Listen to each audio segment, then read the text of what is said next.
భార్యతో గొడవ మాత్రం పడకండి. భార్యతో పోరు ఎడతెగ పడుచుంటూ ముసురువానతో సమానం అన్నాడు. ముసురువాన అంటే ఏంటో తెలుసా? సోమవారం స్టార్ట్ అయితే వర్షం వచ్చే సోమవారం దాకా ఏమవుతుంది? పడుతున్నాడు. గాలి తుఫాన్ ఎలా ఉంటుంది? ఇలా వచ్చి పడక్కమని 2 చెట్టు కొమ్మలు ఇరిగిపోయి వెళ్ళిపోద్ది 15 నిమిషాల్లో. మళ్ళీ అన్ని సదురుకోవచ్చు. గాలివాన అంటే అది. కానీ భార్యతో గొడవ దిగావనుకో, గాలివాన కాదు, ముసురువాన.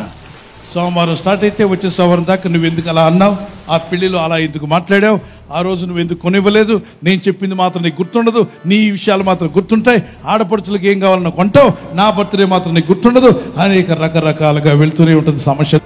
ప్రపంచంలో ఎవరితో గొడవ పడినా, భార్యతో గొడవ పడ్డావా, రాత్రి నిద్ర ఉండదు, పగలో నిద్ర ఉండదు, ఆమెను వేధించొద్దు, బాధ పెట్టద్దు. ఆమె ఇంటికి ఇల్లాలు, ఆమె వెలుగై ఉంది, ఆమె ఎంత సంతోషంగా ఉంటే నీ ఇల్లు అంత ఆరోగ్యంగా ఉంటుంది.